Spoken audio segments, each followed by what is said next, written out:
that we are into here. Now what you see is Marx engaging in a process of elaborating upon the meaning of certain concepts.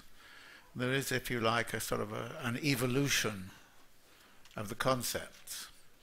And this is a rather different strategy than often exists in studies, where you get a fixed definition and it remains fixed right throughout. Well, this is a situation where the concepts do not remain fixed, they get evolved, and there is, in these chapters, a co-evolution going on.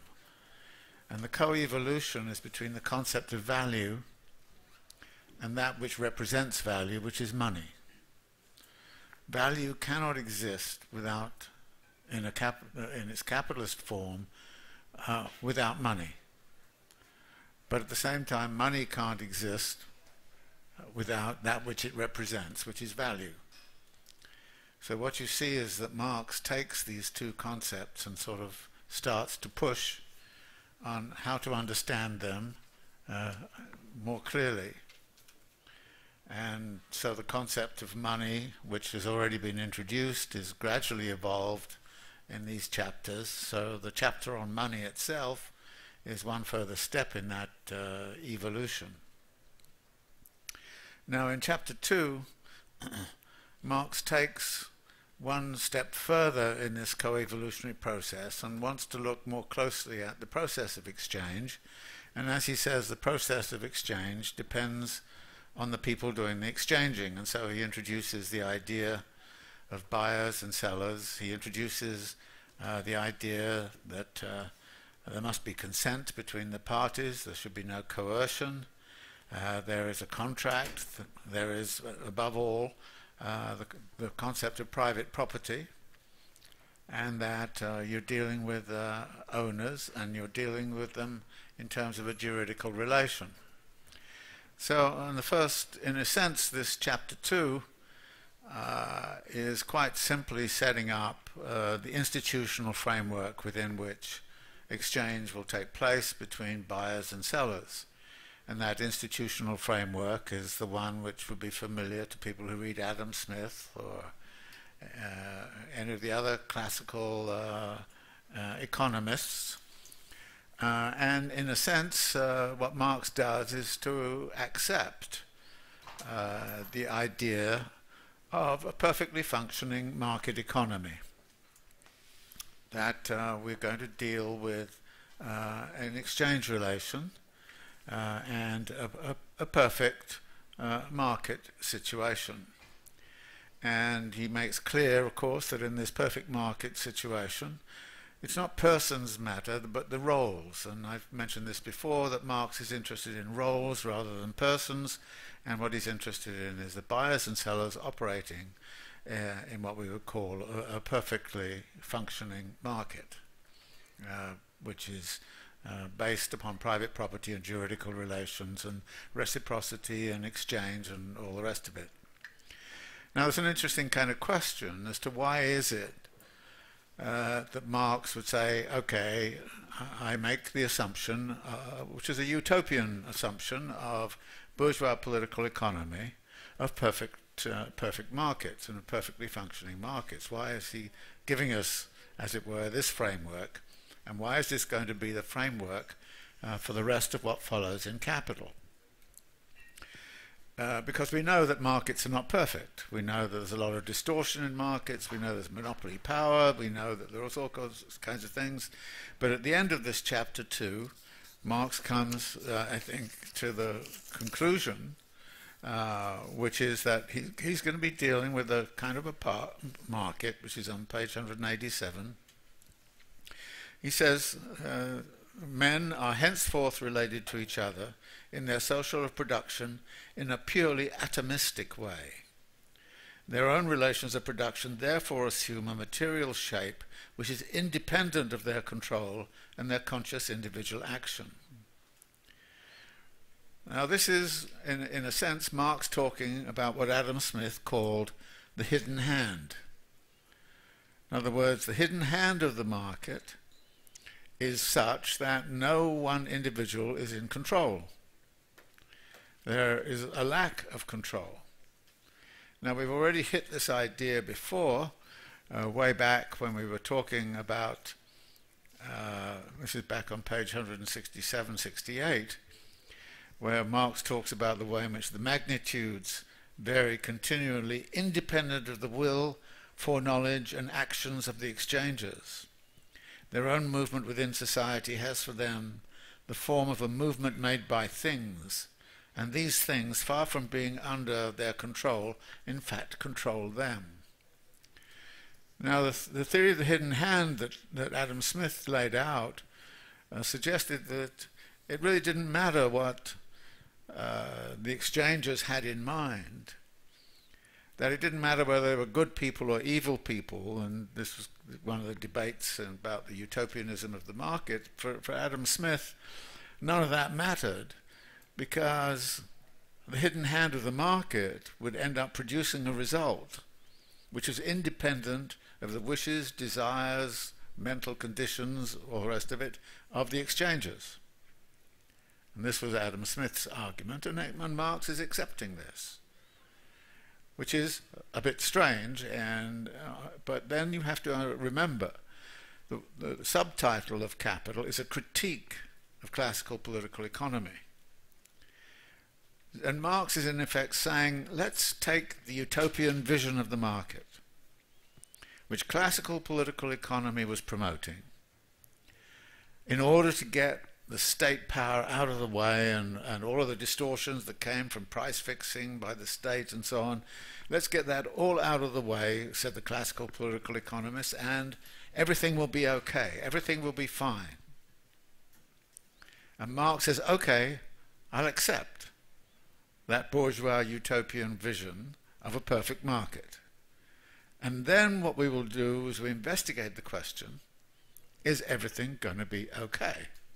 And of course what he's going to show is no, it won't be okay. In fact, it will redound to the benefit of some people in society and destroy the well-being of other members of society. In other words, what Marx is going to do is to say, let's accept the most perfect form of market that capital can devise, and then see what happens. And what he'll show is that the Adam Smith assumption that that market would work to the benefit of all is wrong. But he's going to show it in Adam Smith's own terms. He's not going to say it's wrong because it mystifies and the market is all wrong. No, Marx is going to say the market is working in a perfect way. Now, there are occasions in Capital where he abandons that assumption, but the general argument he's making is of that sort.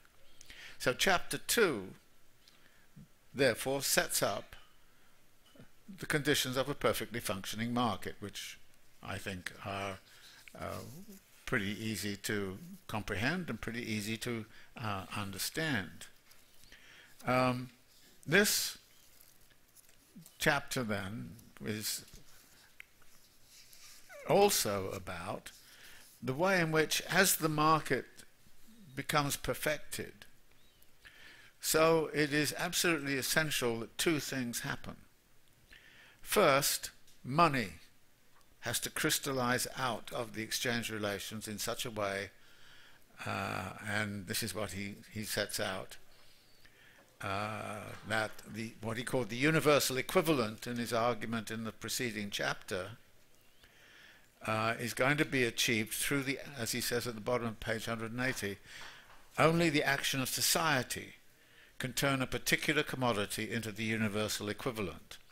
In other words, the universal equivalent is not something that's mandated by state power or invented in some way. It arises out of exchange practices. And those exchange practices in society, conducted under the regime that he's already sort of described about private property rights and reciprocity and free trade and all the rest of it, the action of in that society will have the effect of defining at a certain point a universal equivalent. And as he says on 181, money necessarily crystallizes out of the process of exchange. And this is, I think, important because what he's saying here is that that crystallization out is going to seize hold of any other form of money that might already exist in society, and there are different forms of money which had existed historically.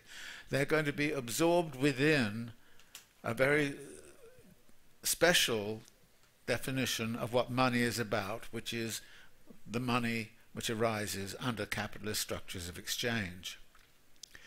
So, money necessarily crystallizes out of the process of exchange, in which different products of labor are in fact equated with each other, and thus converted into commodities. This is the historical part. The historical broadening and deepening of the phenomenon of exchange develops the opposition between use value and value, which is latent in the nature of commodity. The need to give an external expression of this opposition for the purpose of commercial intercourse produces a drive towards an independent form of value, which finds neither rest nor peace and until an independent form has been achieved by the differentiation of commodities into commodities and money. So we started with a commodity, which is a unity of a certain kind, and now there's use value and exchange value and then value in the commodity, and now we're looking at a whole bundle of commodities of one sort in relationship to one commodity, which is called money. And then Marx says, at the same rate then as the transformation of the products of labor into commodities is accomplished, one particular commodity is transformed into money. Okay, so this is the co-evolution, the evolution of the monetary form.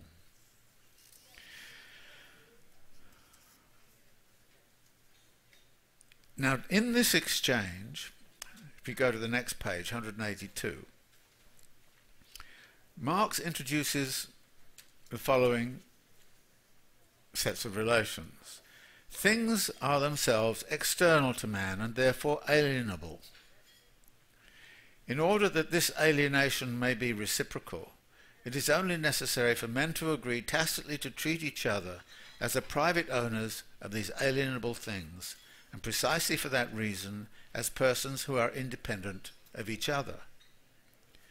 So we have the independence of the exchanges, we have the capacity of each of them to alienate the commodities which they control, and by alienation here Marx simply means parting with, getting rid of.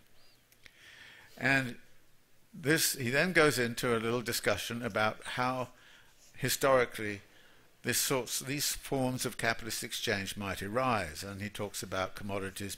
The exchange of commodities begins where communities have their boundaries, and then he goes on to say the constant repetition of exchange makes it a normal social process.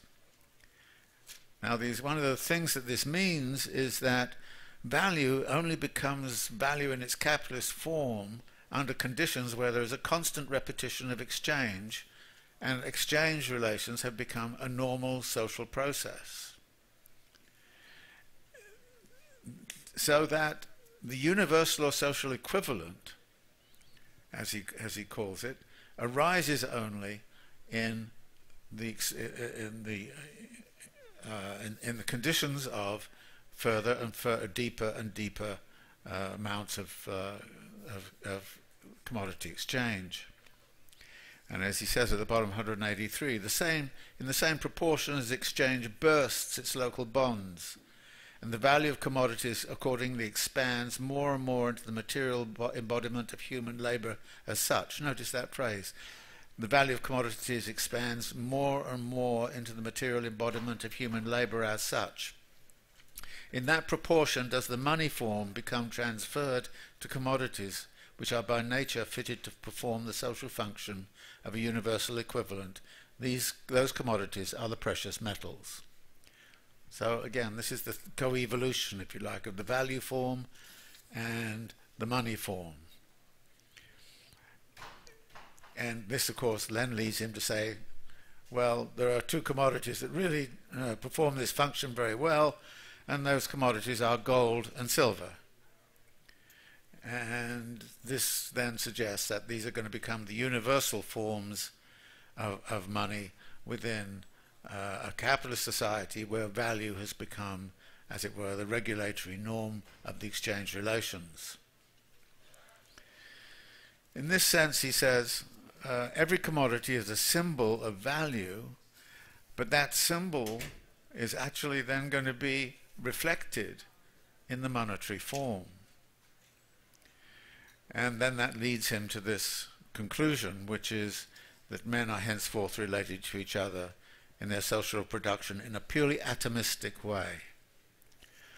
Now, the Adam Smith argument was that in a perfectly functioning market, no one individual can actually dictate prices.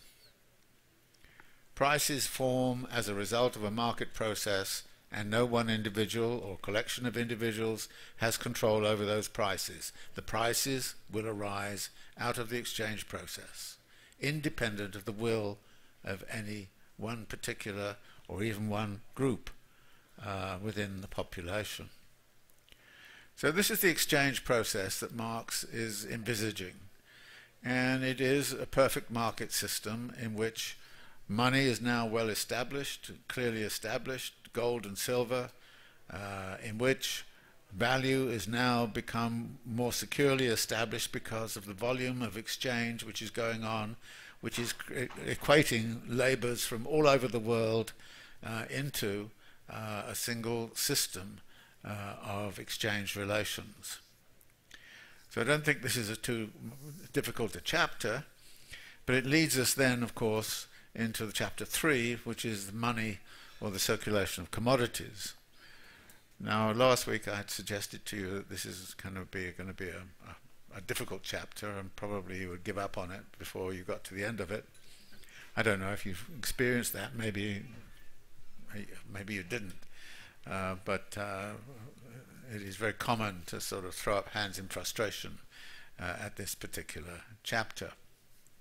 But it has, if you like, a simple structure.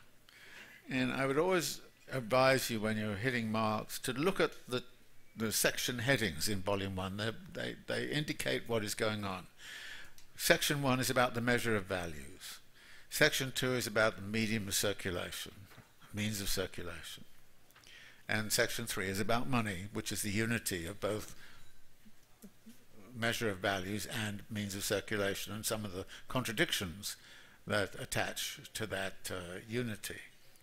So there is a framework, a general framework, if you like, which I try to diagram in that sort of dialectical movement that depicted last time. So anyway, chapter 3 starts like this: the measure of values. Throughout this work, I assume that gold is the money commodity, for the sake of simplicity. And then he talks about the function of gold is to supply commodities with the material for the expression of their values. That is, gold is an expression of the value. It is not value itself, but it is an expression, or elsewhere it will be a representation of value. And then he goes on at the bottom of this first page to say, money as a measure of value is the necessary form of appearance of the measure of value which is immanent in commodities, namely labour time. So money is a representation of labour time, and socially necessary labour time, of course. And that is something which is immanent in commodities, and money seeks to express or represent it. And it does it in part by allowing for price formation. And so Marx talks about the measure of value in relationship to price formation. And this leads him to do a sort of duality around the measure of values. That a price is something which is an ideal number which you would hang upon commodities. It's the label which says this is going to cost this. And this is an ideal determination. It is not something which is determined by exchange. It's what the seller hopes to get. It is therefore, as he says, a purely ideal or notional form. So initially, the price or money form of commodities is, like their form of value generally, quite distinct from their palpable and real bodily form. It is therefore a purely ideal or notional form.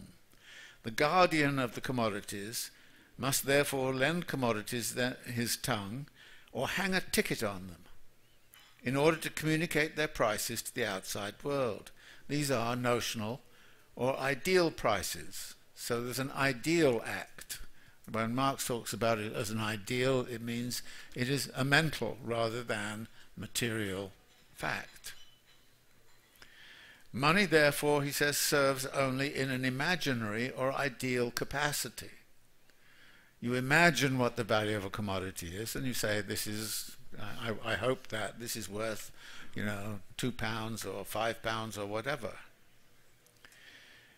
And this value form is then a very significant way in which markets must work.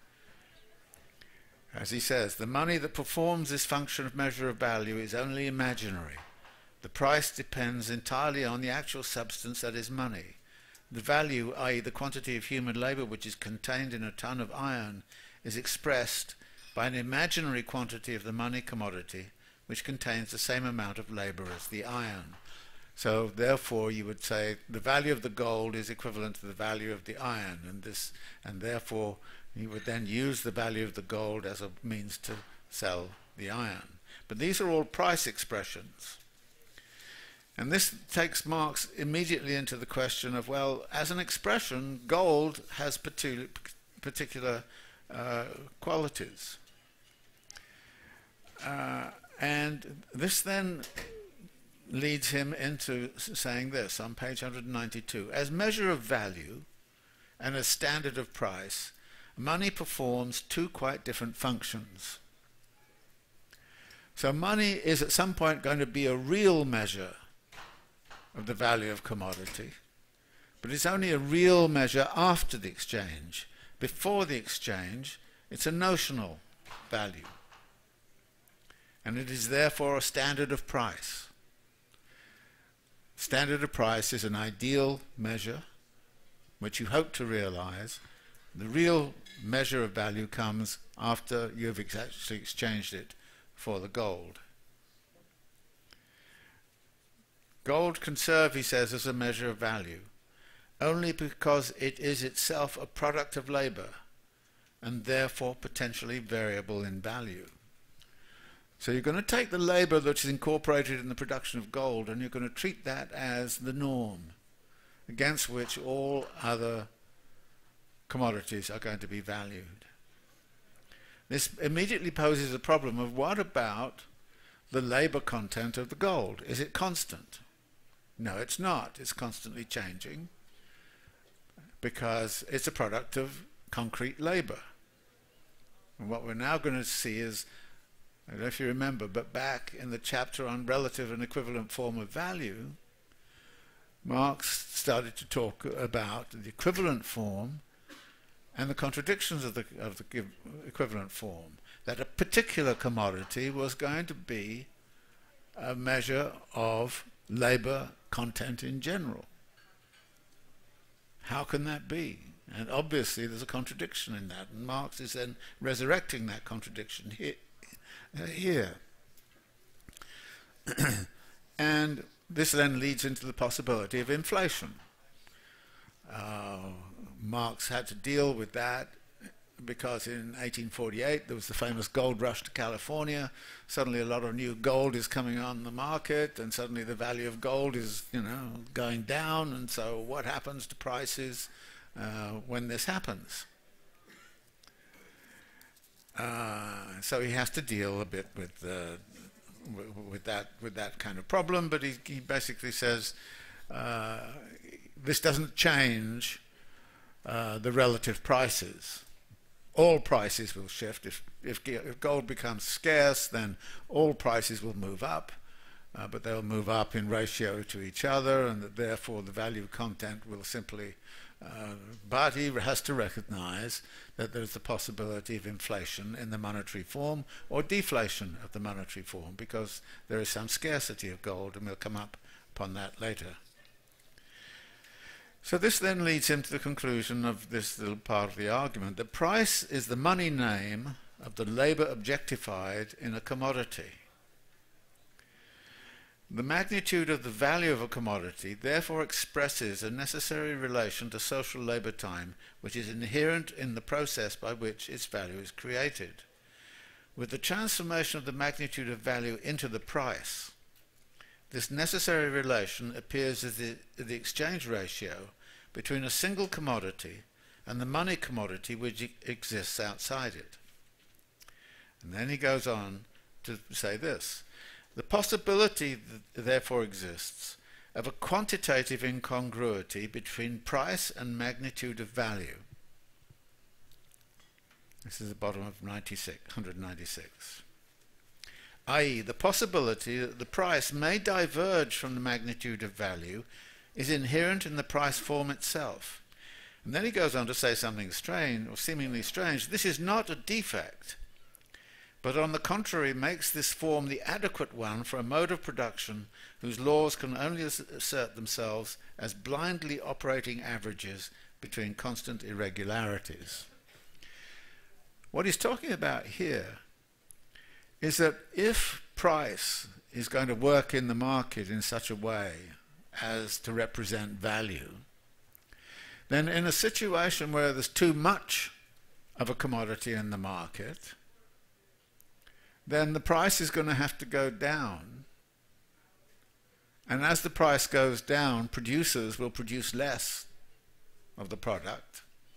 So you will end up coming into equilibrium. In other words, equilibrium of supply and demand in the market can only work if prices actually always will be deviating from values, sometimes in a positive direction, sometimes negative, depending upon demand and supply conditions.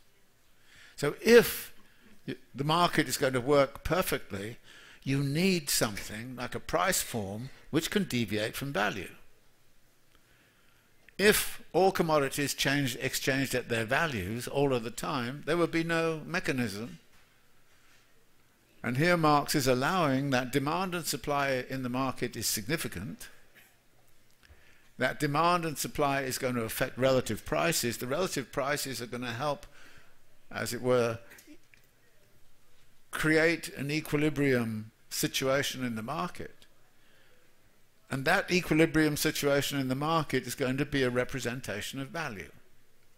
But in order to get to that equilibrium, you need the prices to fluctuate around demand and supply conditions.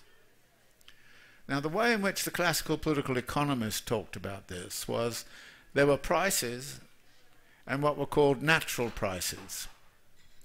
What they meant by natural prices were equilibrium prices.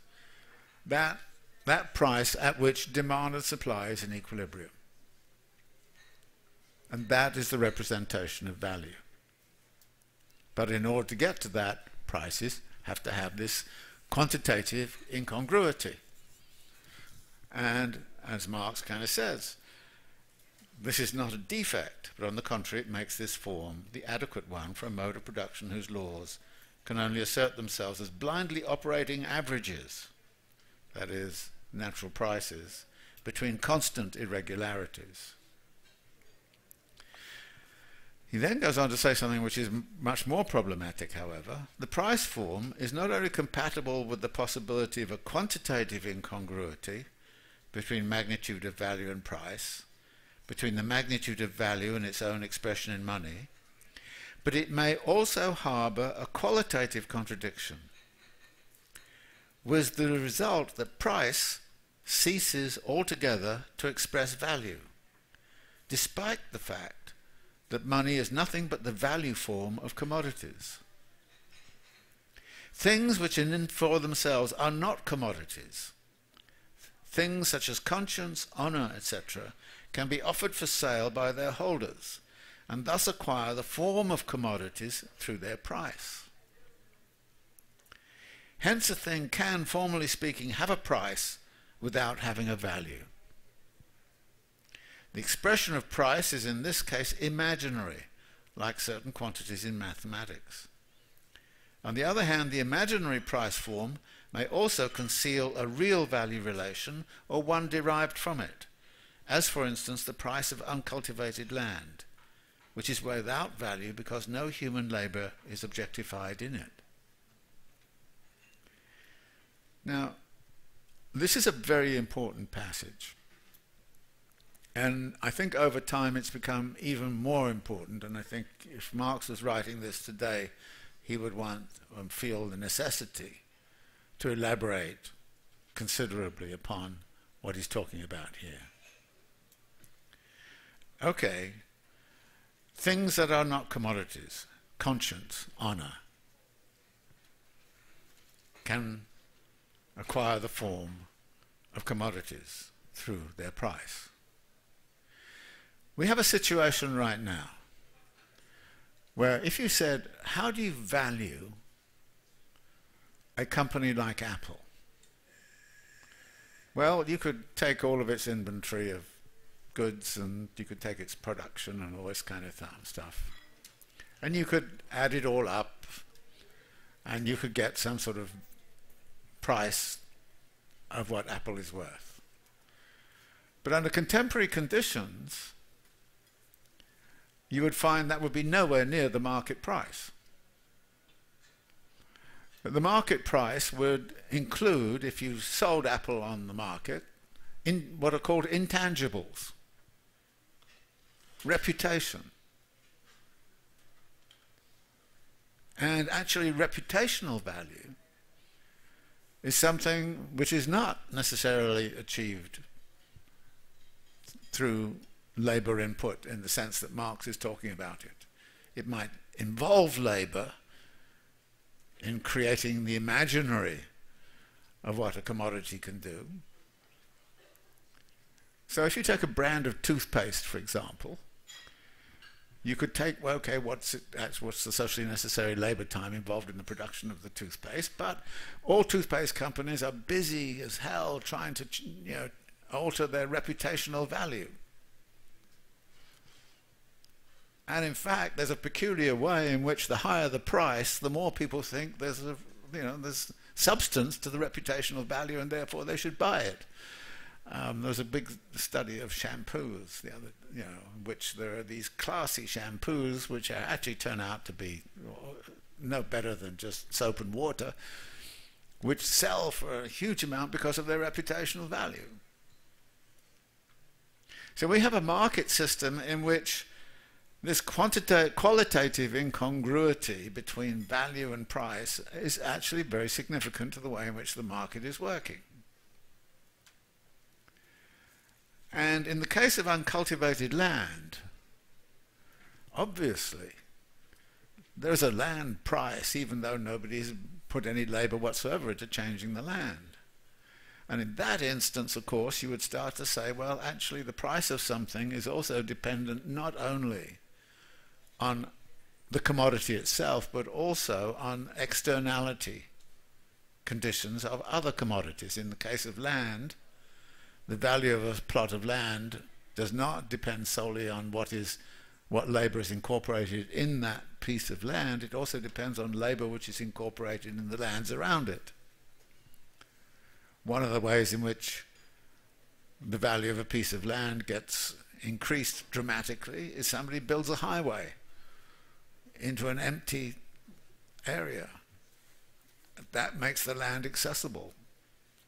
Nothing's been done to the land, but labour has been put into the highway, and some of the external effects of that value are then incorporated in the land.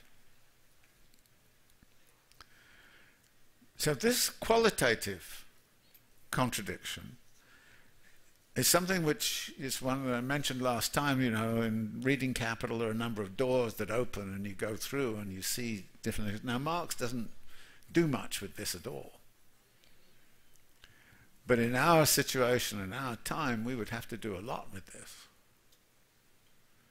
And Marx opens up the possibility, to his credit, but he doesn't follow it through.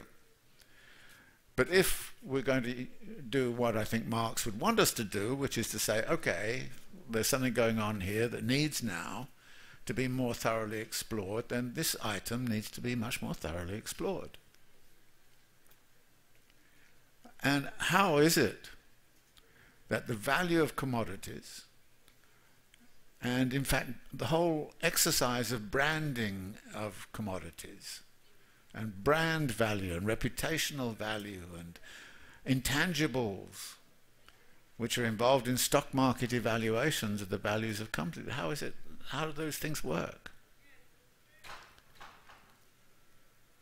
That's, again, one of the things that is not covered, Marx does not cover, but opens the possibility. In other words, here is the possibility. But having said this, he just says, well, okay, I'm not going to consider this any further. But I think we have to. And what we will make of it is an interesting kind of question we can debate. So that is about money as a measure of value. There are other things about this notion of a measure of value which are significant, which is a measure of value, you want it to remain stable, and that's why gold becomes important, because it has a stable character. As measure of value, money performs quite a few different functions in society. Marx is not elaborating very much upon them, but we can do so. This leads us into the second major section, which is money as a means of circulation. And here Marx starts to get into the flow of exchange. This is the conversion of, if you like, a single incident into a flow. And I've mentioned that Marx is very much about flows, and therefore this conversion into the flow category is going to be highly significant to the rest of Capital. And the flow begins with him setting up the idea of a metamorphosis of commodities. And this then takes him to the concept of a contradictory and mutually exclusive conditions which regulate the flow of commodities as they move from the commodity form into the money form, and then from the money form into the commodity form. So we get the emergence of this movement of commodity, money, commodity, or CMC.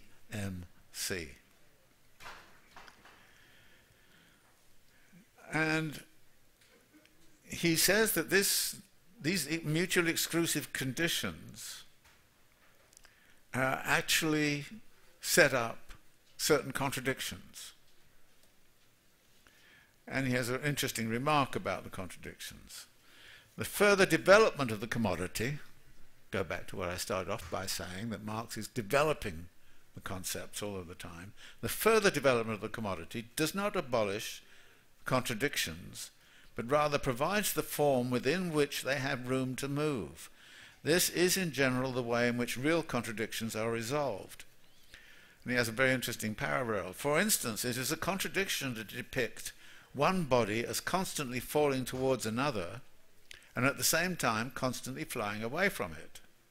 The ellipse is a form of motion within which this contradiction is both realized and resolved.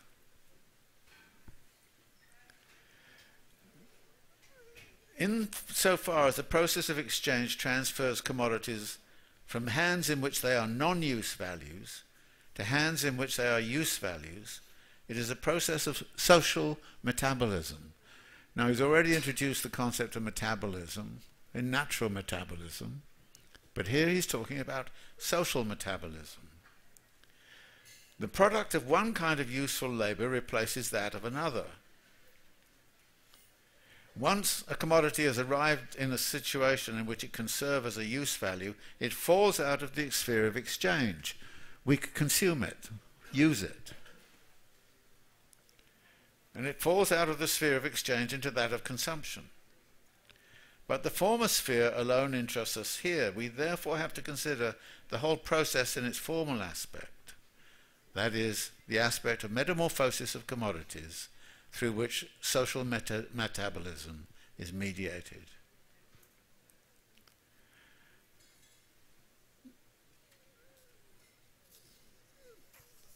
the metamorphosis of commodities is a change of the form of expression of value. When you start with a commodity, value is embodied and congealed in the commodity form. When that value is converted into the money equivalent, then the value takes a different form. It's no longer in the commodity form, it's in the money form. It is then converted once again from the money form into the commodity form. This is what the social metabolism is about. So he then takes to analyzing this CMC circulation process. And it's broken down into two parts. C to M. How difficult is it to move from the commodity form to the money form? And this is the one place where Marx starts to talk about that movement. It depends very much upon the wants, needs and desires of a population for the commodity that you've produced. The commodity can only be converted into money, he says,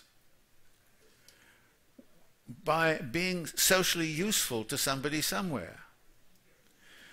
But the division of labour, he says, is an organisation of production which has grown up naturally, a web which has been and continues to be woven behind the backs of the producers of commodities.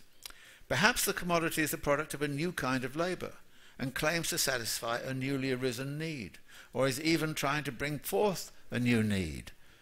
This is one of the few places in Capital where Marx is talking about conditions of realisation that may be problematic.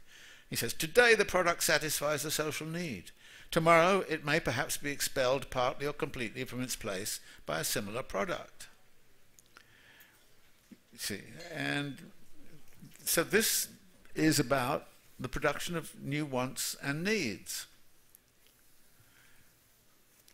At the end of it, however, the price of the commodity is merely, he says, the money name of the quantity of social labour objectified in it.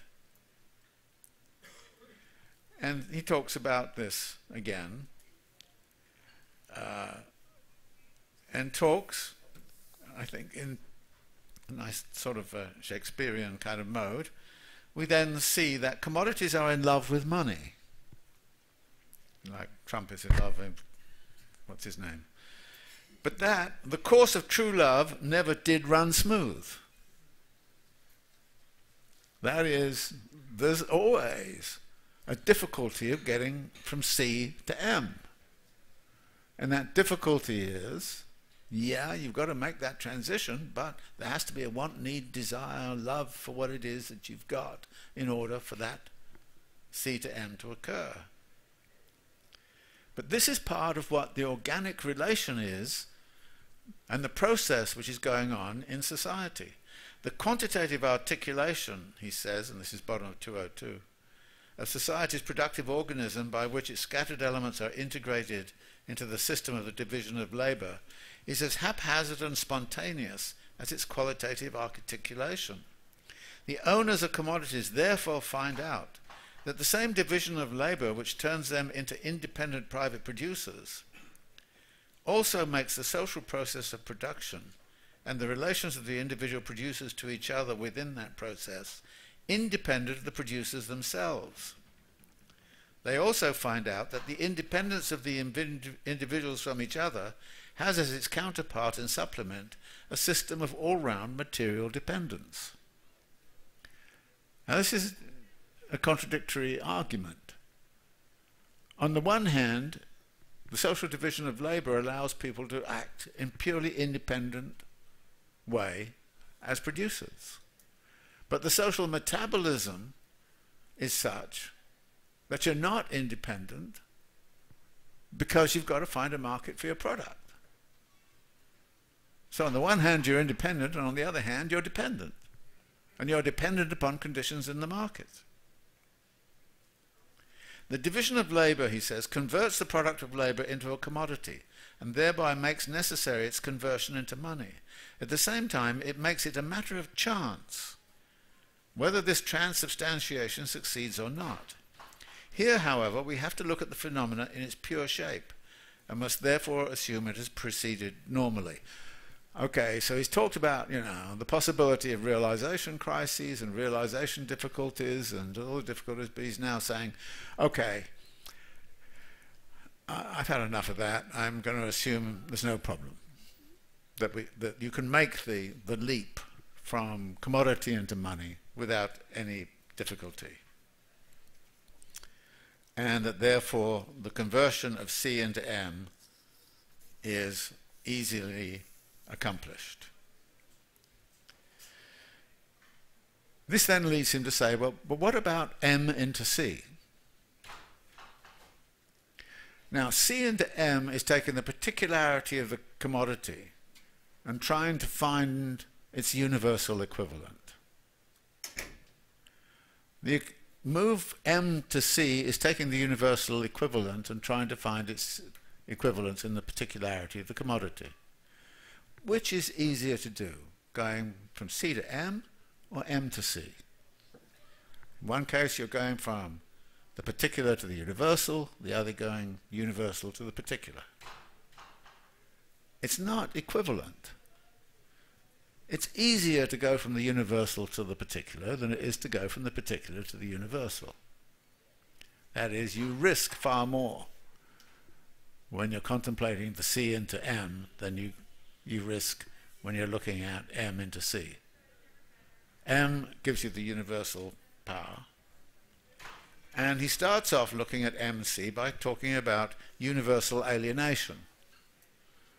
That is, that you have money and you can use it to buy whatever you want. You can go get anything you like. Furthermore, once you've got the money, the commodity that you use to get the money disappears entirely from view. So you enter the market with nobody knowing what it was that you produced. Which is, again, part of the fetish mask. You have no idea when somebody comes in with a lot of money where they got it from. Which is a kind of constant problem for dealing with money laundering and all kinds of things like that these days. So the complete metamorphosis of the commodity, which is C to M and then M to C, these two antithetical transmutations, he says on 206, are reflected in the antithetical economic characteristics of the two processes. By taking part in the act of sale, the commodity owner becomes a seller. In the act of purchase, he becomes a buyer. So the same person, two roles. Being a seller and being a buyer are therefore not fixed roles, but constantly attach themselves to different persons in the course of circulation of commodities. This whole process, he says, creates a circulation process.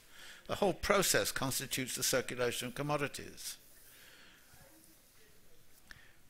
Which then leads him on 208 to 209 to a very interesting passage, which we should spend some time looking at.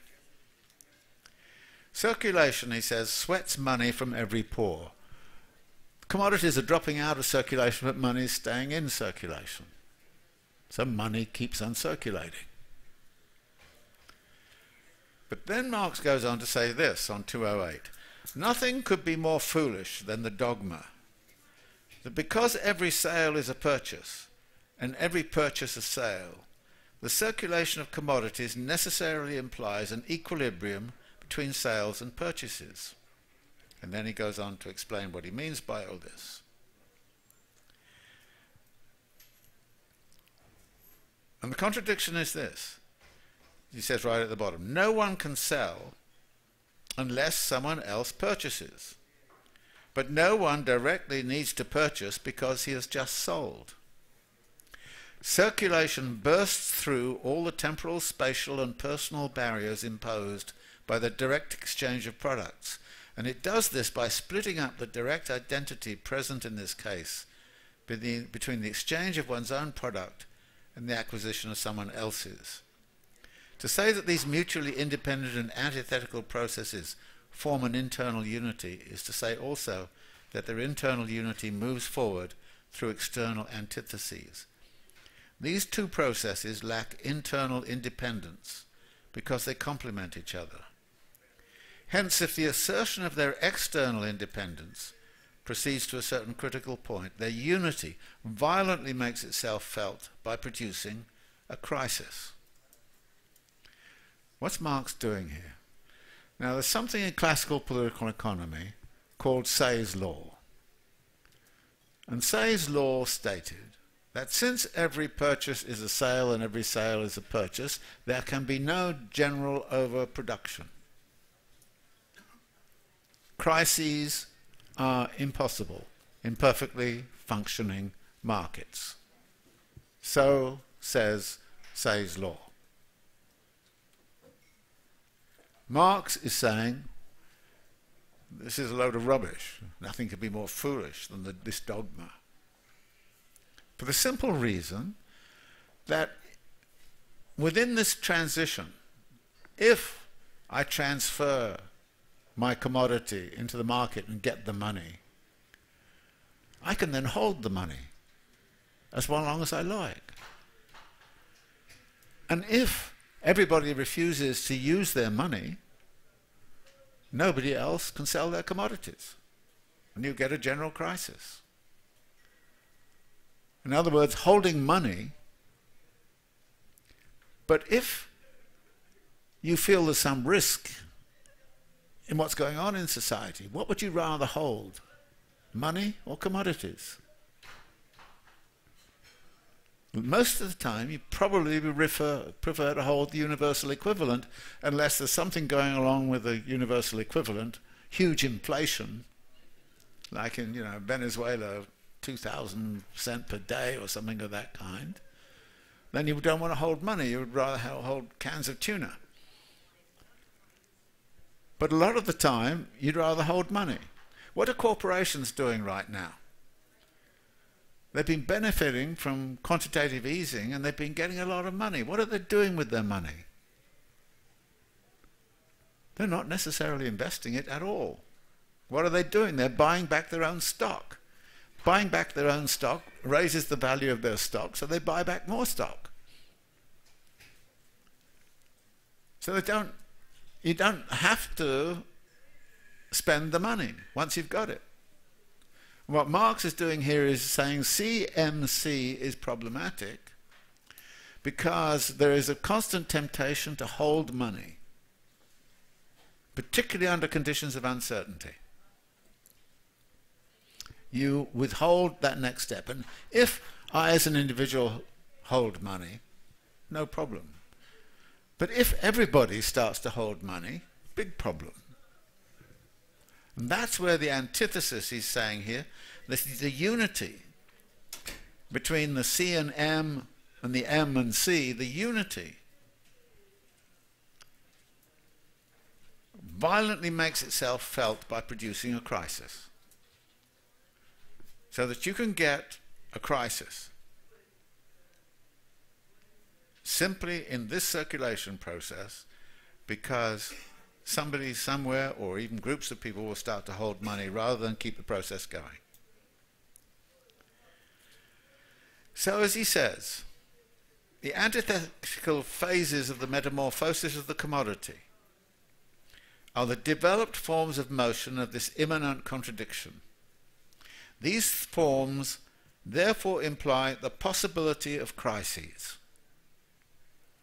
This is the Keynesian, what Keynes later on called the liquidity trap. Though no more than the possibility, he says Marx. For the development of this possibility into a reality, a whole series of conditions is required which do not yet even exist from the standpoint of the simple circulation of commodities. But notice something here. He's already looking at where and how this whole kind of social metabolism can get gummed up and go wrong and produce major crises in society. And in the 1930s, it was pretty clear that the holding of money, because everybody felt insecure, meant that the market for commodities collapsed. And as the market for commodities collapsed, what did they do? They ended up burning all the coffee in Brazil and shooting all the cattle in Iowa and things like that. So this is Marx beginning to talk about the possibility of this system collapsing for some reason or other. And you can see, simply by looking at the CMC, that there's a possibility here that this could happen. He's not going to say it's a probability because he hasn't got all the other conditions. Later on, he will talk about the probability of crises forming in this kind of way, but we need a lot more to know a lot more about this situation before we get to that far. This then leads him into a general discussion of the circulation of money. Now, I'm going to pretty much pass over this because the question he's really posing is this. In a complicated society, whereas lots of commodities are being exchanged, then how much money do you need to facilitate the exchange?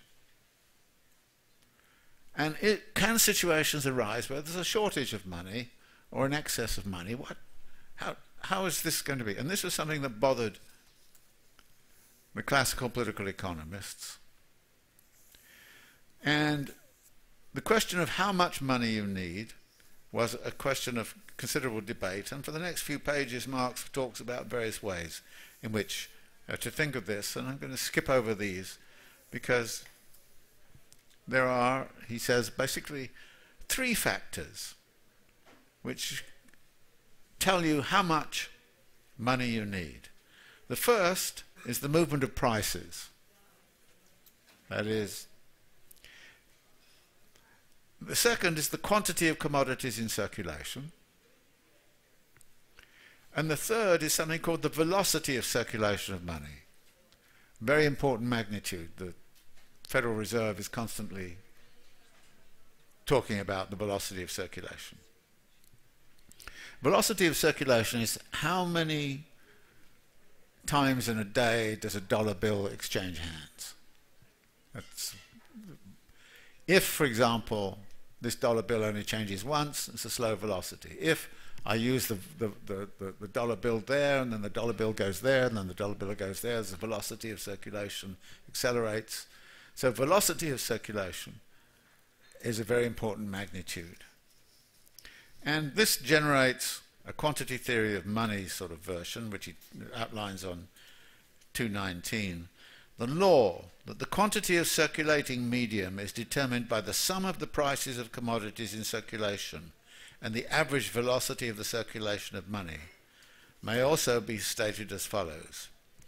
Given the sum of values of commodities and the average rapidity of their metamorphoses, the quantity of money or of the material of money in circulation depends on its own value. This then leads him also to then into next section, section C, on, well, in the circulation process, the various forms that money itself can take. It can take the shape of coin. It can take its shape in the form of state-issued paper. It can take, many, many different forms. And paper money, issued by the state and given force currency and so on, those are also important. And this form of money, he says, emerges directly out of the circulation of metallic money. But then there's another kind of money which begins to emerge, and this is what becomes significant. And this is on 224. He talks about credit money. Implies relations that are as yet totally unknown from the standpoint of the simple circulation of commodities. But it may be noted in passing that just as true paper money arises out of the function of money as a circulating medium, so does credit money take root spontaneously in the function of money as the means of payment. Credit money is really IOUs. I owe you, I'll pay you tomorrow, day after, or something like that, or I can write it down, or I can just promise you. So credit money starts to become part of the way in which money facilitates the circulation of commodities. This leads to the third section, which is that of money. The commodity which functions, he says in 227, as a measure of value and therefore also as a medium of circulation. This is, he's bringing the two together now, medium of circulation. You know, there's money as a measure of value and money as a medium of circulation, but there's only one money at the end of the day, and the one money is a unity of measure of value and medium of circulation. And he said the commodity which functions to do this, either in its own body or through a representative, is money. Gold or silver is therefore money. It functions as money when it has to appear in person as gold. It is then the money commodity. And so Marx is talking very much about a society in which there is a single money commodity. Here too, we have to recognize that that is not the situation today. Gold is no longer at the root of world money. Marx assumes at the beginning that gold is the money form, continues to assume throughout that the gold form cannot and will not be challenged. This is something which clearly has to give way, but before doing so, we have some other things to look at, and this is when Marx then says, okay, let's look at the process of hoarding, and in particular hoarding of money. Hoarding of money, as he says, money is petrified into a hoard, and the seller of commodities can become a hoarder of money. This is going back to the CMC and the hoarding of the money. In the very beginnings of the circulation of commodities, it is only the excess amounts of use value which are converted into money. And then he goes on to talk about gold and silver and all the rest of it. But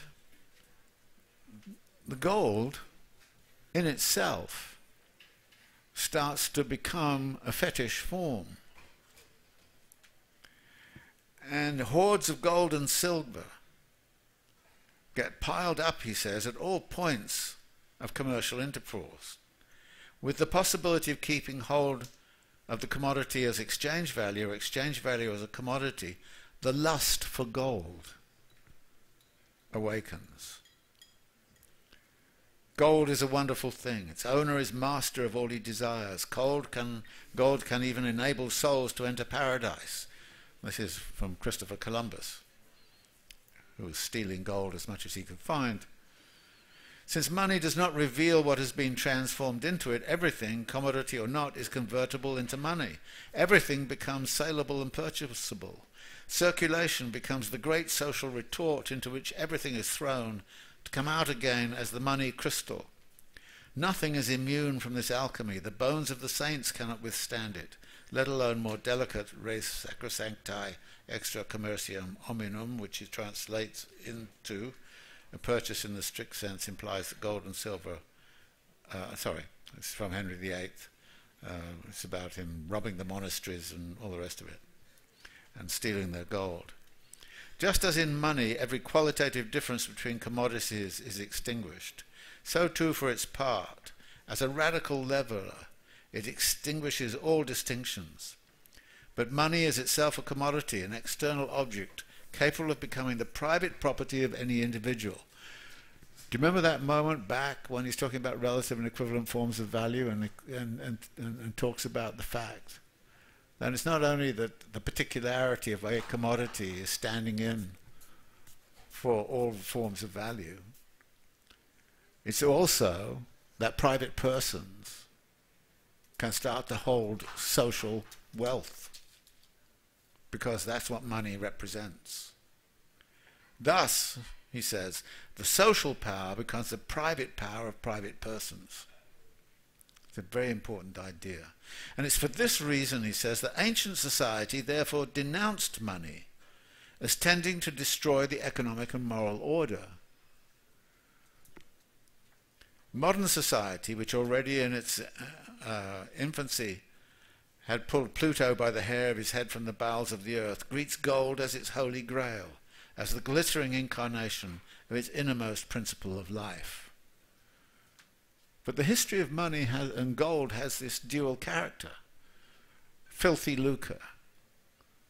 It's treated as excrement. You should see what Freud says about it. It's shit. And that's how the bourgeois live. They live by shitting. Yeah, a lot. And then this leads to Marx's comment as follows.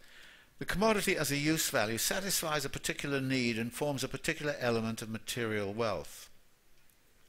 But the value of a commodity measures the degree of its attractiveness for all other elements of material wealth, and therefore measures the social wealth of its owner. To the simple owner of commodities among the barbarians, and even to the peasant of Western Europe, value is inseparable from the value form. Hence an increase in his hoard of gold and silver is an increase of value. There is therefore a whole society which is built upon accumulation of gold and hoarding of gold. And then Marx sort of talks about this. The hoarding drive, he says, is boundless in its nature. Qualitatively or formally considered, money is independent of all limits. That is, it is the universal representative of material wealth because it is directly convertible into any other commodity. The contradiction between the quantitative limitation and the qualitative lack of limitation of money keeps driving the hoarder back to his Sisyphean task, accumulation. This is the first mention of accumulation that we've got. And it's about the accumulation of wealth in money form and hoarding of that wealth. The hoarder therefore sacrifices the lusts of his flesh to the fetish of gold. Sell much and buy little is the sum of his political economy. Now, hoarding, says Marx, is antithetical to the continuity of the circulation of capital. Therefore, you have to break with this medieval stuff and find some way to go past the hoarder. But before you do that, you have to recognize, as he says at the bottom of 231, there are actually some purposes where metallic circulation goes alongside of hoarding with productive consequences for society. He puts it this way: in order that the mass of money actually in circulation may always correspond to the saturation level of the sphere of circulation, that is, the sum of the prices times the quantity of commodities factored by the velocity, it is necessary for the quantity of gold and silver available in a country to be greater than the quantity required to function as coin. The reserves created by hoarding serve as channels through which money may flow in and out of circulation, so that the circulation itself never overflows its banks. You have a mass of commodities in circulation and being exchanged. You have a mass of money which is required. The mass of commodities suddenly increases because there's a good harvest or people have got very productive. Therefore you need more money. Where's the money going to come from? If you've got a hoard, you can inject more money from the hoard. In much the same way that the Federal Reserve injects more money into the system by, buying mortgages and all the rest of it. So having a hoard there has a function in relationship to the ups and downs of commodity. In a moment when there's too much money in there, then it's taken out and put back into the hoard. In a sense, what Marx is describing here is a hoarding movement which is analogous to the Federal Reserve doing quantitative easing and then going in the other direction. So that you're releasing money in and out depending upon conditions of trade. And if the conditions of trade are hot, then you release more money in. If it's short, and all the rest of it. But then this leads into another function of money, which is means of payment. And here we start to talk about something in which there is no actual utilization of money at all, because I simply state, I owe you. That's the means of payment. And this leads then to the way in which somebody will buy a commodity before he pays for it. The seller sells an existing commodity. The buyer pays as the mere representative of money, or rather as the representative of future money. The seller becomes a creditor. The buyer becomes a debtor. Since the metamorphosis of commodities, or the development of their form of value, has undergone a change here, money receives a new function as well. It becomes the means of payment. And this then introduces into the discussion the role of creditor or debtor. And these roles result from the simple circulation of commodities. So you've got the simple circulation of commodities. You've seen all the ways in which it can work, but debtors and creditors become significant because the timing of the circulation of commodities is complicated. It's complicated by the fact that the harvest comes in September. You need money all year round. How do you get the money all year round? Well, what you do is you borrow money, you borrow money, you borrow money. Harvest comes in, you sell your grain, and you then pay off your debt. So in Britain at the time there was Michaelmas, which is day in November, which was considered to be the day when all debts were going to be settled. But in order for the circulation to continue, in order for the person to live while they grow their crops, they need to work on IOUs, and debtors and creditors become part of the story. But there's a power relation in this. The opposition now looks, he says, much less pleasant and capable of more rigid crystallization. The same characteristics can emerge independently of the circulation of commodities. And he talks about the class struggle in the ancient world, for instance, took the form mainly of a contest between debtors and creditors, and ended in Rome with the ruin of the plebeian debtors, who were replaced by slaves. In the Middle Ages, the contest ended with the ruin of the feudal debtors. The relation between creditor and debtor does have the form of a money relation, and was only the reflection of an antagonism which lay deeper at the level of the economic conditions of existence.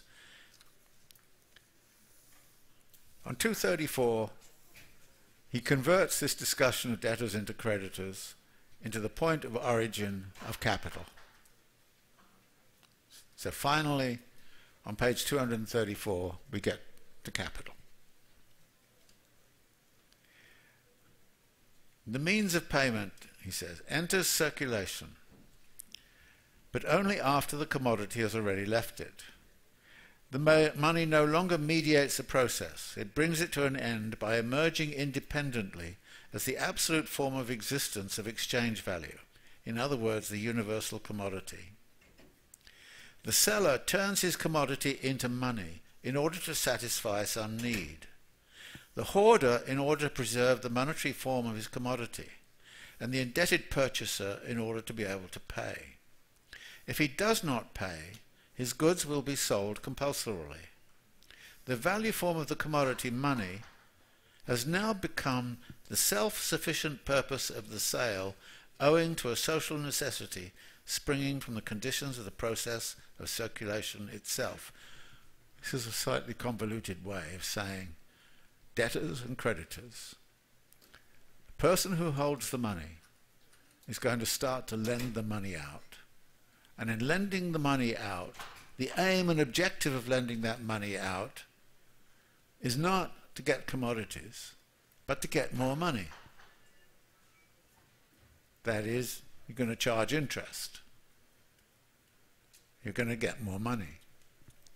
And out of this comes as he says, this social necessity, springing from the conditions of the process of circulation itself, which says there's going to be a transition in the way in which we're looking at circulation from CMC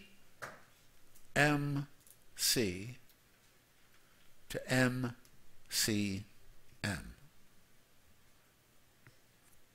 234 is where this transition begins.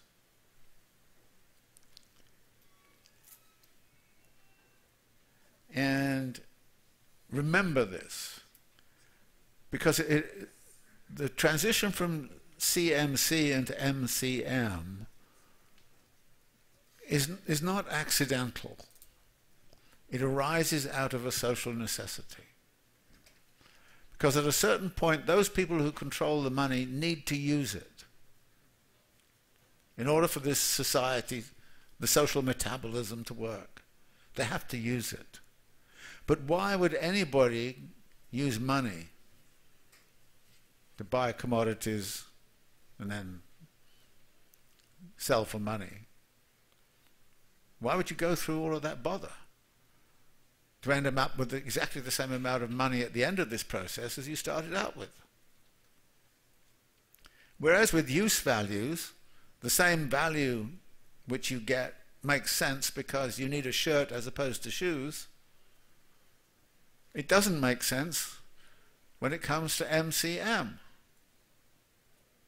because you're just getting the same amount of money back at the end as you started out with. So the obvious incentive is that it's going to be MCM plus an increment of some kind.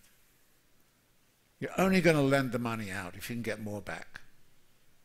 So this is the transition that Marx is going into.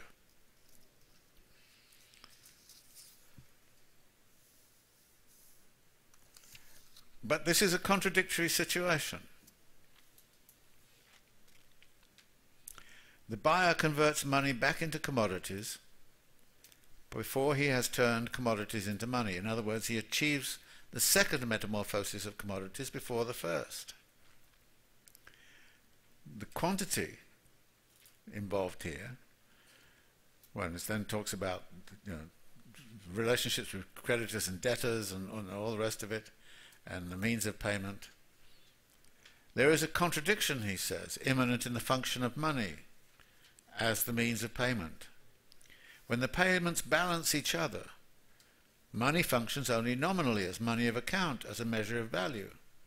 But when actual payments have to be made, money does not come onto the scene as a circulating medium in its merely transient form of an intermediary in the social metabolism, but as the individual incarnation of social labour, the independent presence of exchange value, the universal commodity.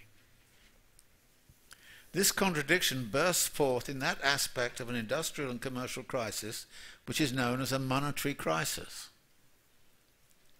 Here we go again. We're looking at ways in which the social metabolism can get gummed up and screwed up. Such a crisis occurs, Marx says, only where the ongoing chain of payments has been fully developed, along with an artificial system for settling them. Whenever there is a general disturbance of the mechanism, no matter what its cause, money suddenly and immediately changes from its merely nominal shape, money of account, into hard cash. Profane commodities can no longer replace it.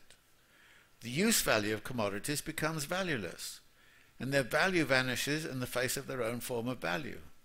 The bourgeois, drunk with prosperity and arrogantly certain of himself, has just declared that money is a purely imaginary creation. Commodities alone are money, he said. But now the opposite cry resounds over the markets of the world. Only money is a commodity. As the heart pants after fresh water, so pants his soul after money, the only wealth. In a crisis, the antithesis between commodities and their value form money is raised to the level of an absolute contradiction.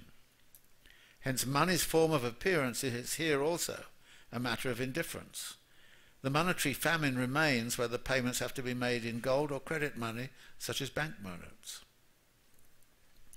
If we now consider the total amount of money in circulation during a given period, we find that for any given turnover rate of the medium of circulation and the means of payment, it is equal to the sum of prices to be realized. And then it goes on to talk about the circulation process of this kind. Now, credit money is the link between the general circulation of commodities and the circulation of capital and the existence of the capital form. But we haven't explored the capital form as yet. That is to be done in the next few chapters. But what Marx does in these pages is to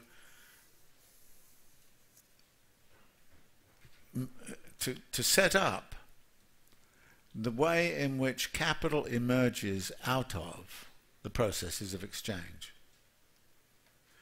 And it doesn't arise because somebody decided to do it. It arises because the contradictions to the exchange system can only be resolved by a form of circulation which is going to use money in order to sustain the system.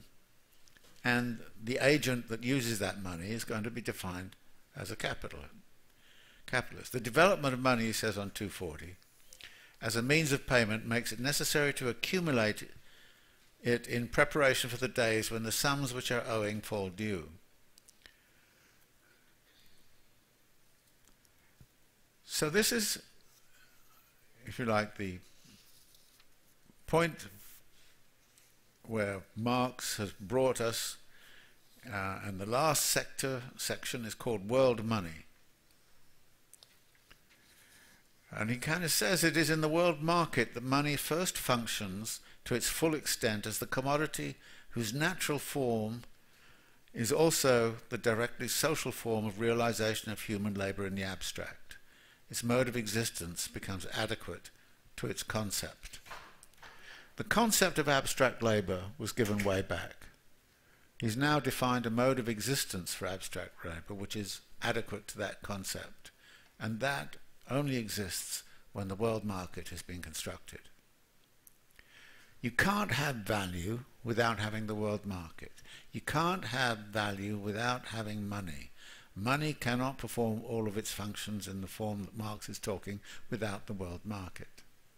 This is where he's brought us to the end of this chapter.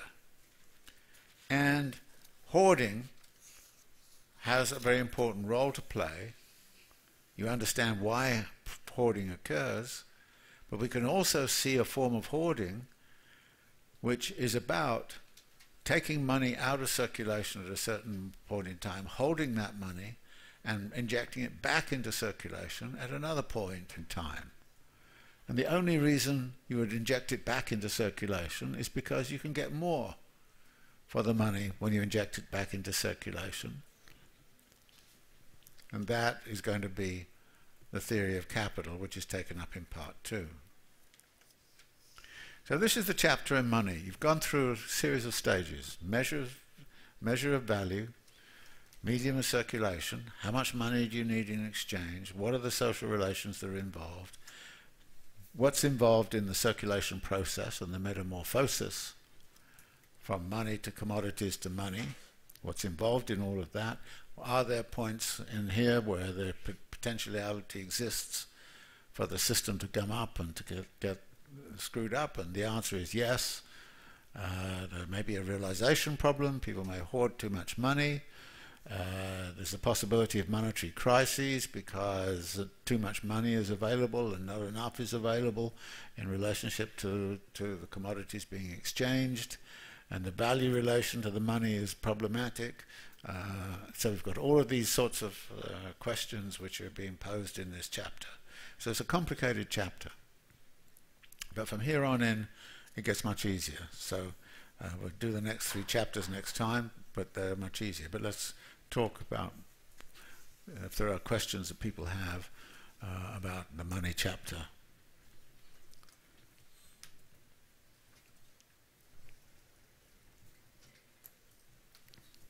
Yeah, I guess we need a...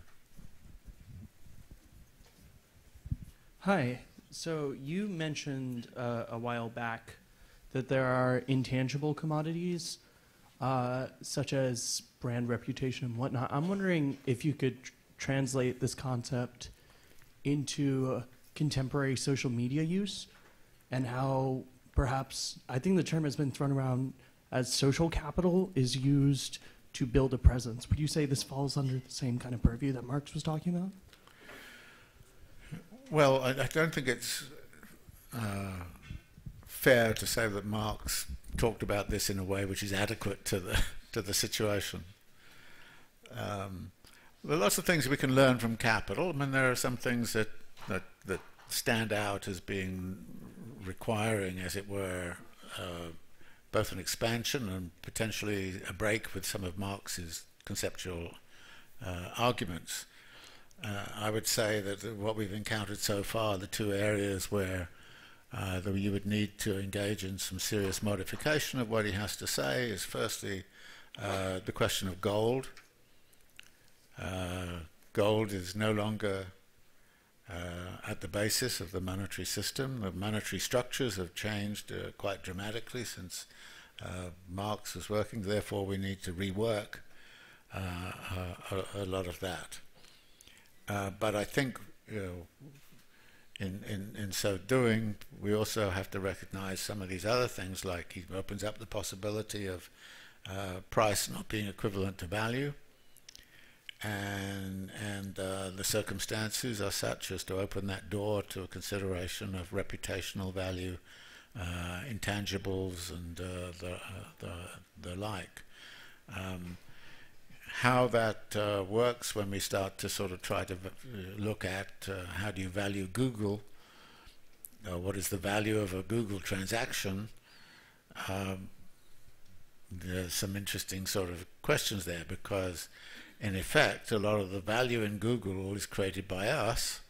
We're the ones who are doing the labor, but we're the free gifts of human nature, if you like, which Google is appropriating. Now, Marx, by and large, is not going to be analyzing forms of appropriation of that kind, except in the chapters on rent in Volume 3 of Capital. So when he says in here that he assumes that the circulation is occurring in its normal way, he's going to assume away most of those problems. And again, I think I'm fine with him assuming away all those problems. What I'm not fine with is people failing to recognize the implications of making those assumptions and trying to actually cram into Marx's formulations stuff that doesn't fit. I think this question of intangible value, I mean, actually that's something that's fairly recent in the history of capitalism. One of my arguments about this would be that to the degree that capital reached certain, what you might call quantitative, even qualitative limits in the realm of tangible commodity production in the 1970s, 1980s, it has shifted a lot of its activities into intangibles. And to the degree that capital accumulation requires a compounding rate of growth forevermore, that quantitative requirement is increasingly be settled by the issue he raises here, that money is limitless in terms of how much of it you can accumulate. That's not true of tangible use values. There's a limit to the number of yachts you can have, and the number of McMansions you can own, or the number of pairs of shoes. There are lots of limits in the use value sphere of issues of that kind, but there are no limits to some of these intangibles. And of course what's interesting is that these intangibles are often a source of considerable disaster, because if there's a merger, you've got to value the company. And how is the value made? Well, the value is made by doing all of the things you can do with material, but then you add in the intangibles, and the intangibles are often estimated to be huge, far bigger than the actual physical materials. And then after the merger, whoever gets merged with, it turns out the intangibles were not as lucrative as everybody thought, and so suddenly there's this kind of collapse of either before the consummation of the merger or after the consummation of the merger, where a company effectively goes bankrupt. You see that very much in the crisis of 2007-2008, where some of the dicey savings and loan and other institutions were taken over. Some of the banks were taken over by, say, Wells Fargo or Bank of America. They thought they were onto a good thing, but then they found that the supposed intangibles were not there, and that the value of the housing stock that was in their portfolio was far lower than was, so off we go. So there are a lot of things of that kind that I think need to be looked at. And I think in reading Marx, it's important to say, what does he tell us, which is valuable to know? What didn't he tell us? What did he assume away and indicate to us that in a deeper consideration we might want to consider these things? And the answer is, well, questions of realization, questions of intangibles, questions of financial institutions and structures and so on, and the like. And so there are a lot of sort of additional things we would want to complete our own analysis of capital accumulation. But remember, Marx's critique of capital has its own profound messages. I think it's very interesting that his critique of Say's law, which is the heart of Keynesian economics, that Marx picked that up right at the beginning. And in fact, his theory of crisis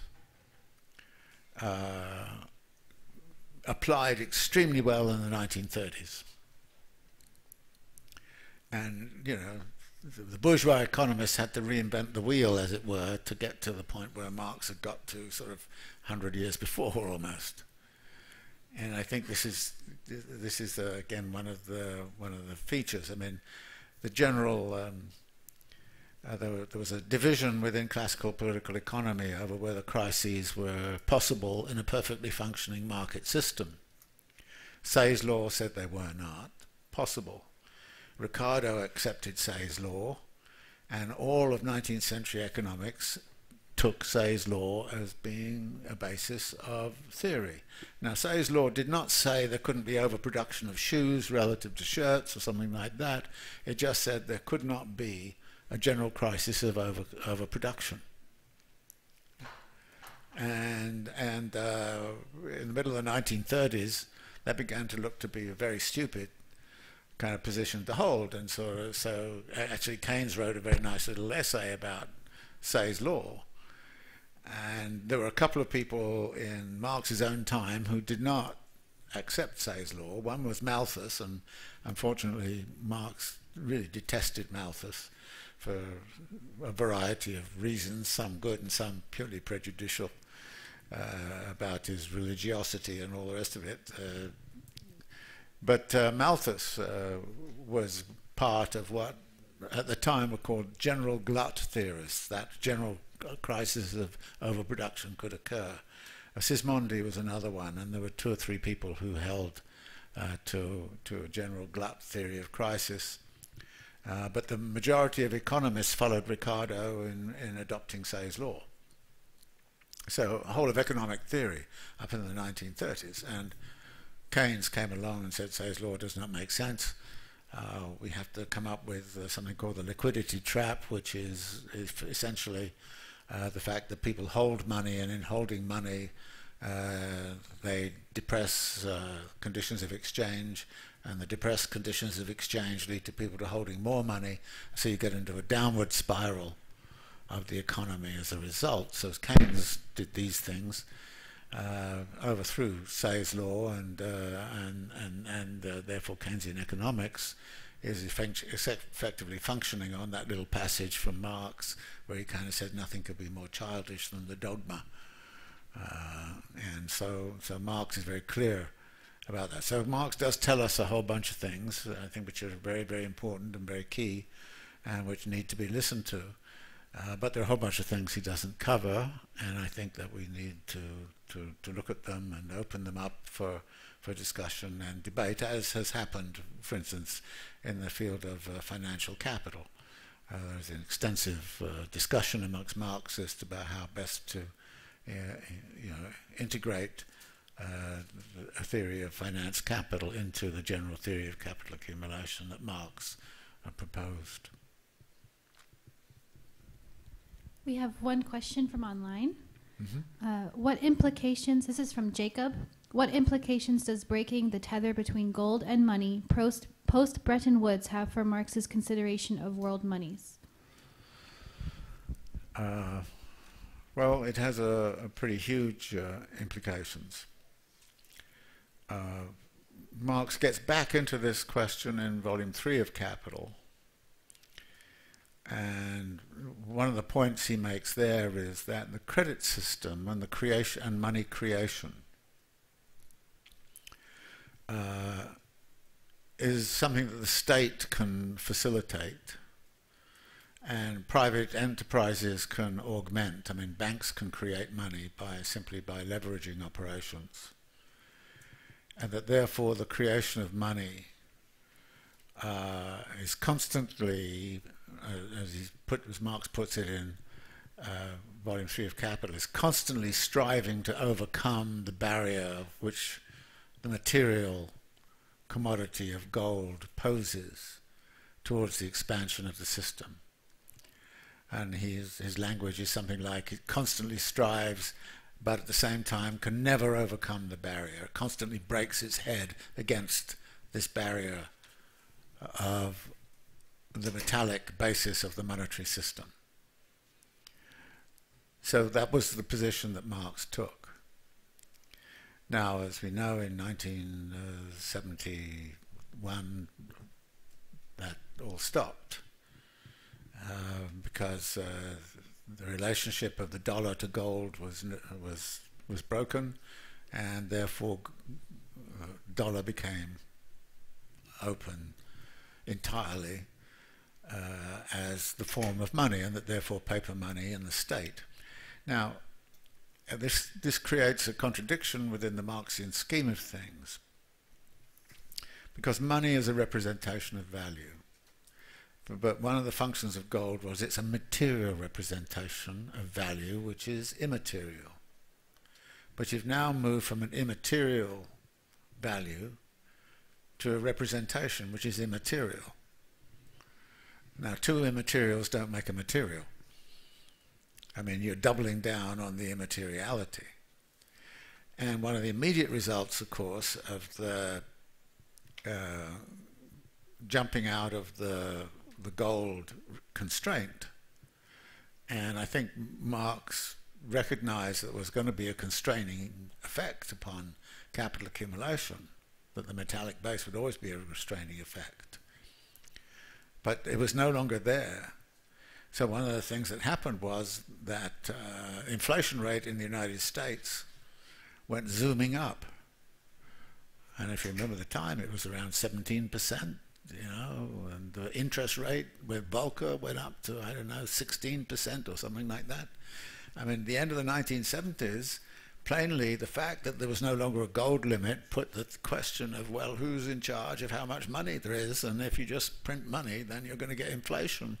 And so Volcker comes along and says, well, the only way you can stop this is we've got to have a Federal Reserve, and world central banks are going to have to collectively decide on controlling inflation, and therefore all monetary policy since the 1970s has been about controlling inflation.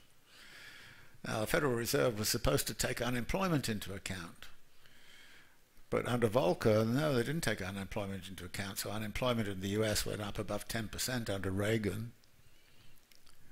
and so this break was a very significant break, and the interesting thing, one of the interesting things I discovered was that the Chinese reckoned that the date when the US went off the gold standard was a complete change in the nature of the capitalist system, and the history of the capitalist system was therefore redirected by this abandonment of the gold standard. And what the Chinese then recognized is that then who controls the world money? Okay, well, it was the US, because most transactions in the world were in gold. The US had already gone to Saudi Arabia in the oil crisis of 1970s and said to them basically, if you don't invest all of that money in US dollars, and all contracts are in US dollars, we're going to invade you and occupy your oil wells. So most of the world's transactions are in dollars, and therefore the US had the power of printing dollars and could print them at will, and therefore you get dollar diplomacy, and you get dollar imperialism, and you get dollar, and the Chinese recognize that. And of course the US was promoting a system of free exchange, of free markets and free exchange, and in particular from the 1970s onwards there's been a fierce proponent of free capital flows around the world. And it's used those free capital flows, as far as the Chinese are concerned, to basically rob much of the world of its wealth. So if you look at something like the crisis in East and Southeast Asia, which is very close to China, obviously, the argument was that the US cut liquidity to commodity producers. The commodity producers, with no money, with the heart pants after, suddenly found themselves bankrupted because they couldn't roll over their debts and they couldn't get access to liquidity. So the US banks and European banks and the Japanese banks bought up all of these productive companies in East and Southeast Asia for almost nothing, because they had no value at that time. And then after that they pump the liquidity in, and so the whole thing revives and they sell them back at a huge profit. This was a huge operation of robbery, if you like, of value in East and Southeast Asia. Same things happened in the housing market, right, in this country. The foreclosure crisis comes along, all these houses are foreclosed upon. Who goes in and buys them up? All these big sort of Blackstones and equity companies go in and buy them up for a song, and hope that the thing recovers, and they rent them out and all this kind of stuff, and they're making a killing out of a financial operation. And this is the kind of financial operation which led the Chinese to kind of say, oh, we're not going to open our capital markets. Who has been yelling like crazy at the Chinese about not opening its capital markets? The US. And the Chinese have said, yeah, we're going to open them. And they open them for a little bit, and then they shut them down again. They open them for a little bit, they shut them down again. And they're probably not going to open their capital markets, except that they also have a view that at a certain point they want to be the ones who control the world currency. And there are competitors. The euro is a competitor, the yen no longer. And obviously the Swiss franc has a kind of peculiar role. But the Chinese, I think, are trying to exercise a condition in which at some point or other they will control the world currency, or they will actually redefine the world in such a way that there are different currency regimes. And it's already the case that the Chinese sign oil contracts not in dollars anymore. There's a big oil contract between China and Russia which was signed and was not registered in rubles, but by signing in dollars you submit to the US regime.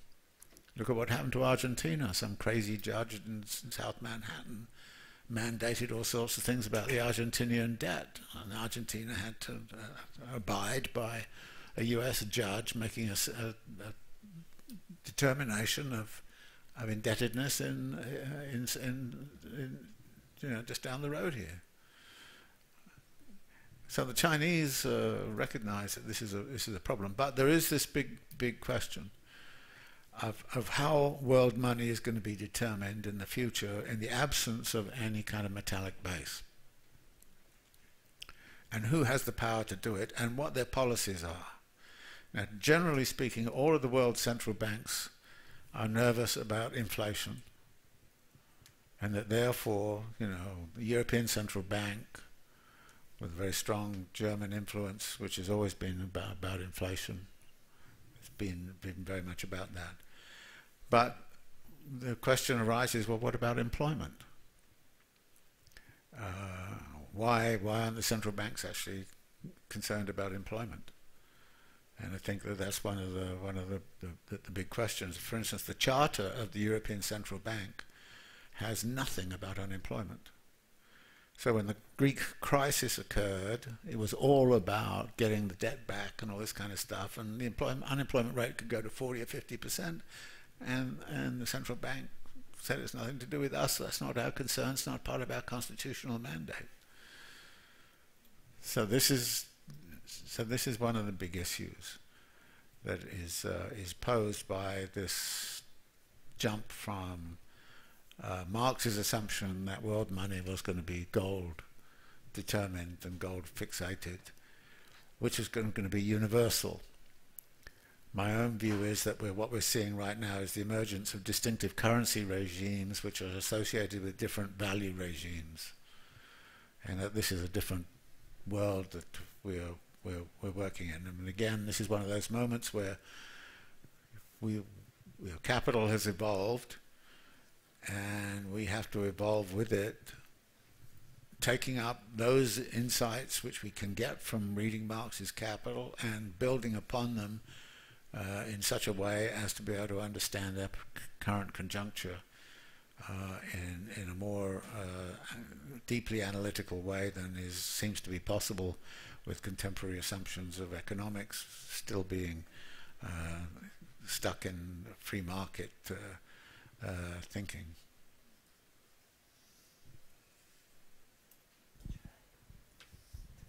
Good evening, Professor. My question is related with I was thinking about dialectics on chapter number 2 and chapter number 3, and certain moments I was reflecting on how the 1844 manuscripts, like certain of those ideas, are retaken in this part. And for instance, I was trying to think the difference between a dialectic center or focus on a class struggle, and on the other side, like this change that Marx had after 1857 with the Grundrisse, we trying to understand capital as a movement, as a logical determination. So we find two kinds of dialectics, at least is my reading. This one that is like very centered on class struggle, but on the other side, this one like more focused on evolutionary movements. So how can we rethink Marxist dialectics from this contradiction that we can find in chapter 2 and chapter 3? Yeah, that's an interesting kind of question, because I think Marx, when he's writing Capital, is certainly, I think, has transformed in certain ways his notions of dialectics and his notion of how to approach questions such as alienation and the like.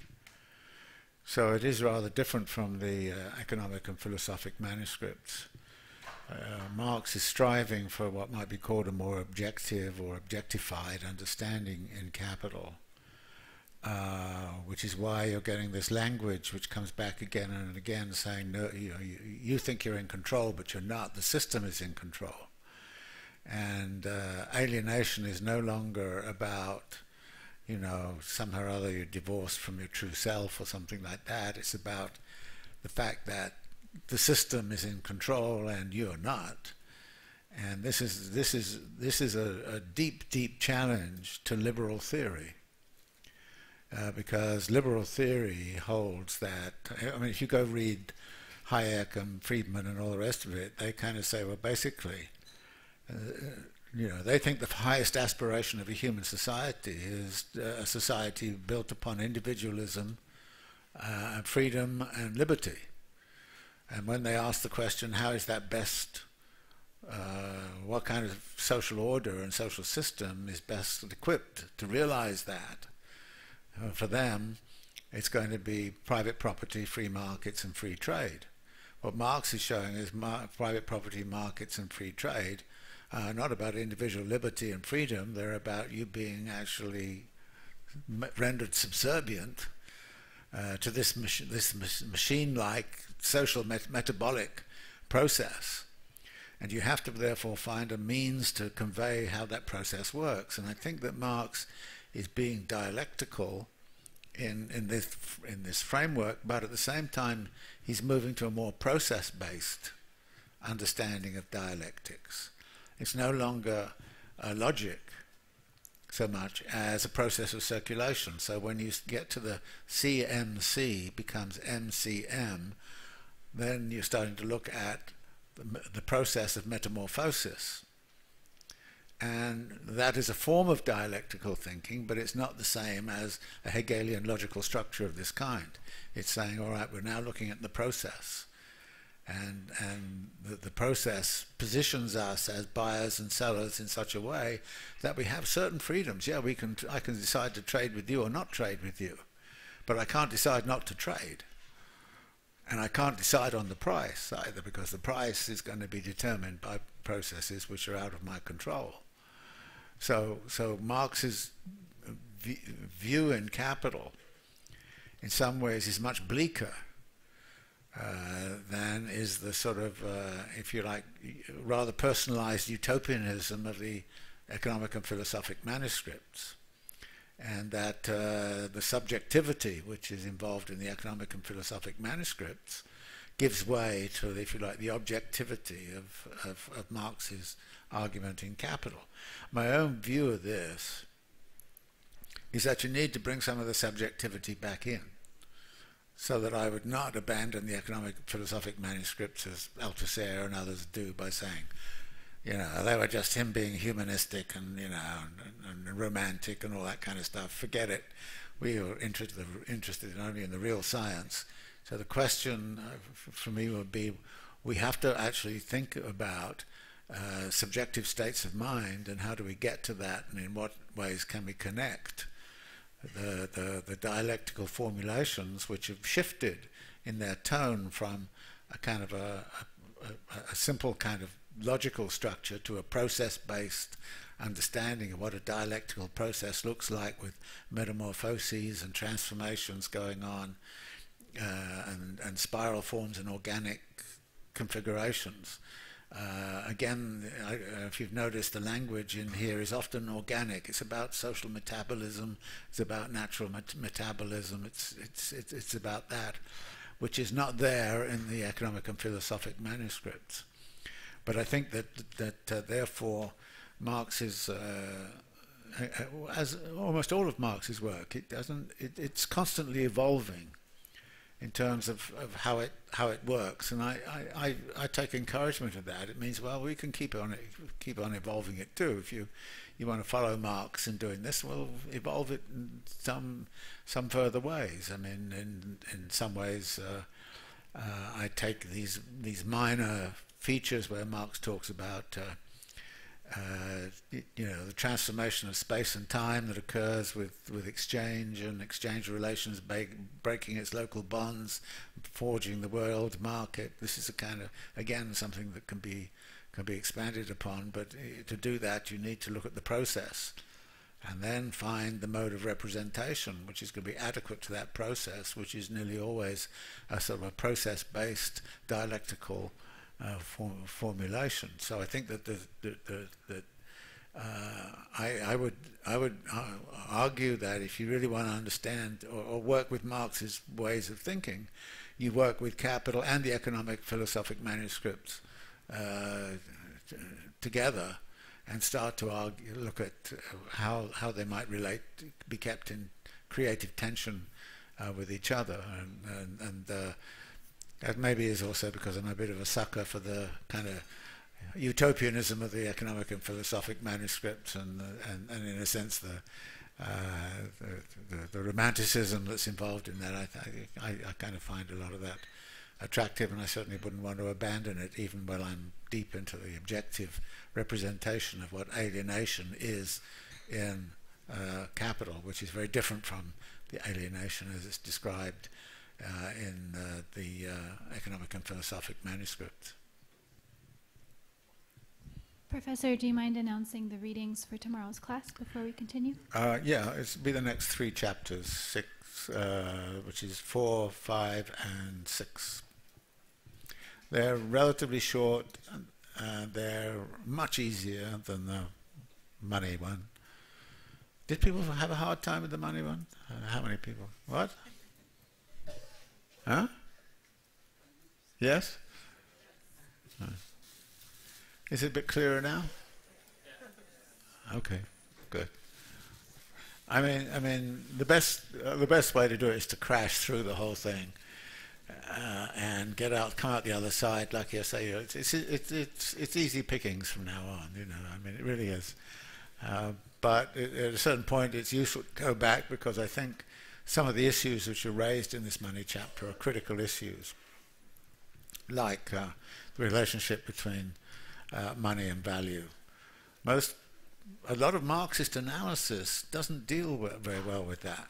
It's really interesting. The tendency is to kind of just think but they're not the same. Value and money are not the same, and the representation is really clearly doing different things. And when he talks about, you know, prices can actually be determined without any value at all, you're seeing that the representation is free to some degree of constraints imposed by value, even as money is necessary to the formation of the law of value. You know, I mean, it's kind of interesting set of questions which are very relevant to understanding the contemporary condition.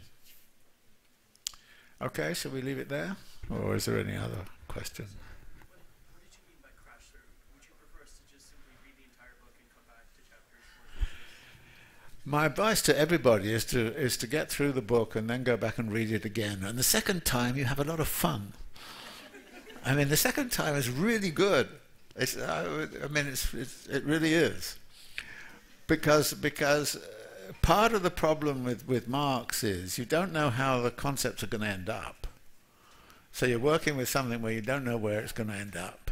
But when you know where it's going to end up, you see more clearly what it means at the beginning. I mean, it's so I would.